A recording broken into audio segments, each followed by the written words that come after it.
자, 이재명이가 지금 또 다른 5번째 그 주변의 죽음이 나옴으로써 위기에 더 몰려가고 있습니다. 이재명은 반일 이 시위 등에 나서면서 자신을 향한 위기를 벗어나 보려고 하는데, 지금 이 전행수 씨가 이재명에게 이제 정치를 내려놔라, 그리고 더 이상 희생자들은 없어야 된다라고 말을 하고, 이재명이가 함께 일한 사람들의 그 희생이 없어야 되지 않겠냐라고 극단 선택을 한 전영수 씨가 언급한 걸로 알려지면서, 이재명은 이 검찰에 미친 칼날 때문에 발생했다고 이 방향을 돌리고 있지만은, 자, 전영수 씨의 글 속에는 이재명의 측근들이 다 그에게 책임을 전가하는 부분에 대해서 지금 언급을 한 걸로도 나오고 있어요.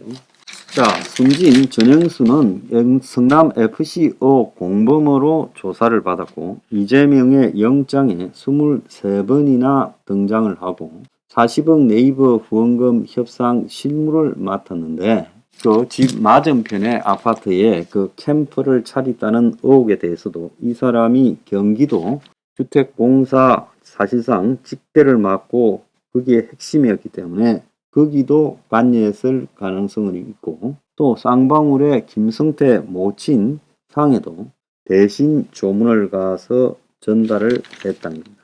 성남시에서는 정무적인 일은 정진상이가, 행정은 전행수가 맡았다. 그래서 이재명의 예민한 문제를 챙긴 최측근이고, 자, 구급에서 공무원을 시작해서 경기 주택공사 사장 대행까지도 했던 사람입니다. 주변 측근을 잘 관리하세요라고 이야기를 하면서 이 사람이 자살 유서에서 측근 문제를 지적을 했어요. 그래서 측근의 인간성을 길러달라고 유서에서 언급을 했다는 겁니다.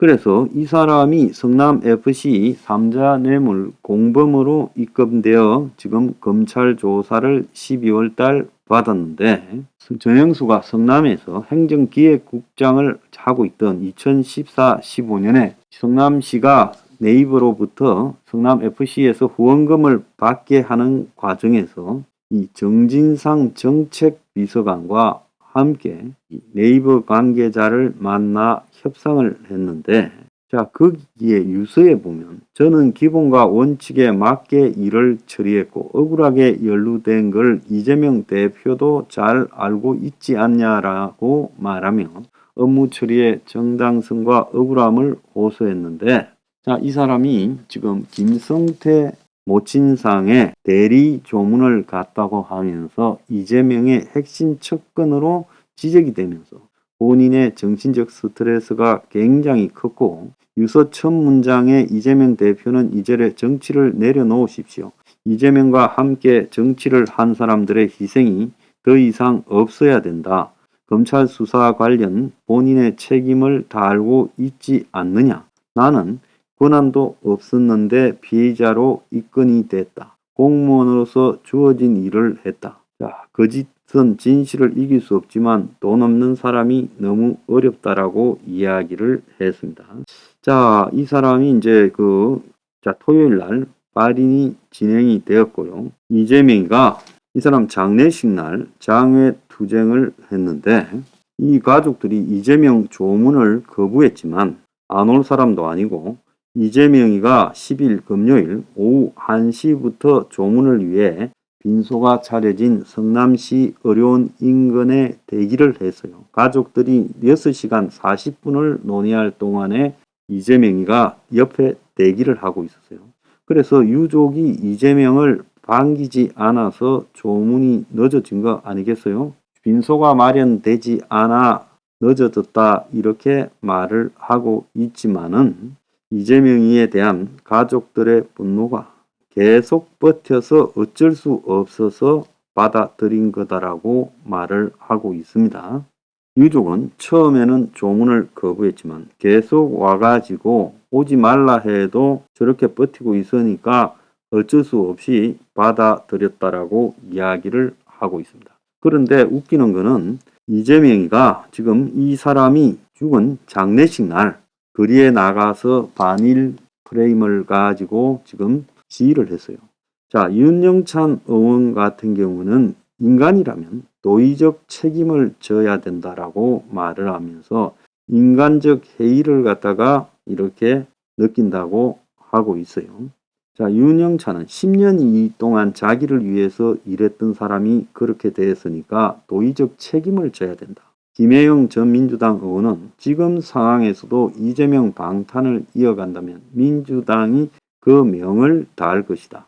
이재명 같은 사람이 대표라는 사실에 당원으로서 부끄러움과 참담함을 느낀다 했고, 민주당 권리당원 게시판에는 인두껍을 쓰고 어찌 저리 뻔뻔한가 하는 당원의 글이 늘어나고 있고, 한 의원은 연이은 척근 자살에 검찰 탓만 반복하는 이재명을 보고 이거는 좀 아니지 않냐는 당내 여론이 커지고 있다라고 하고 있고, 이명계가 당직 개편 요구를 하는데도 소극적인 태도를 보이고, 자, 전 비서실장 발인 장례식이 있던 11일에도 징용해법 규탄 집회에 참가해서 자위대 군합발이 한반도를 다시 더럽힐 수 있는가라고 하면서 일본에 호갱이 됐다라고 말을 하고, 최근에 자기 부모 묘소가 훼손된 사진을 올리면서 누군가 이 사방에 구멍을 내고 이런 부모 묘소를 훼손했는데 하면서 이 부모 묘소 훼손을 비난하고 있어요. 그러니까 비명계는 묘소 훼손 진상은 밝혀야 되겠지만 그런 문제를 지금 제기할 때냐고 이야기를 하고 있습니다. 자, 그런데 11일 날 같은 반일 집회에 나섰던 민주당 지지자들이 정의당의 이정미 대표에게 야유를 보냈다는 거예요.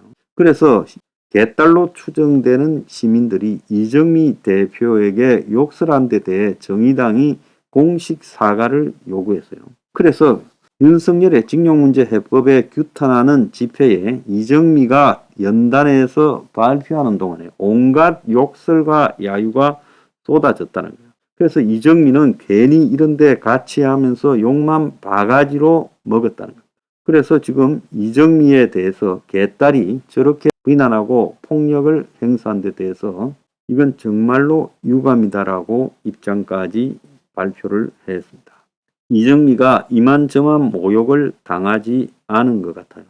자, 민주당은 현장에서 발생한 일이 민주당 지지자들 소행이라고만 볼 수 없다. 시민의 목소리까지 관리하기 어렵다고 지금 이러면서 지금 잡아떼고 있습니다.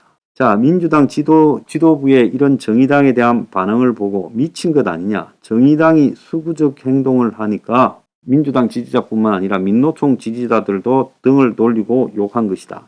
자, 그걸 가지고 왜 그렇게 생각하느냐 이렇게 말을 했어요. 자, 이재명의 뻔뻔함이 하늘을 찌르고 있고 지금 어디까지 갈지 모르겠습니다.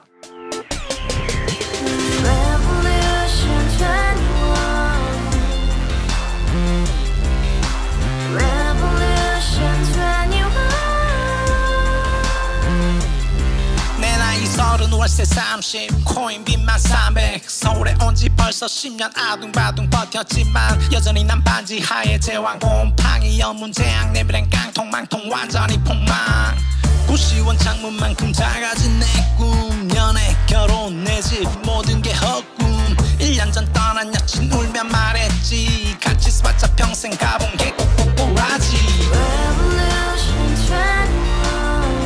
가바후스 700 나도 소유주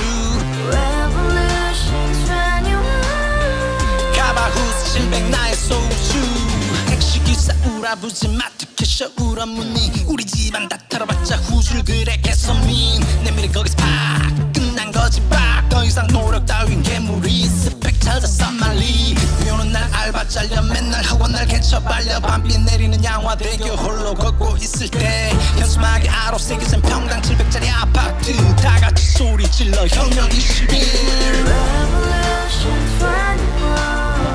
가바후스 700 나도 소유주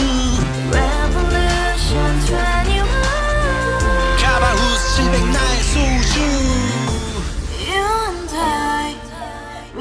Together in the house, brand new day, and your dream had just been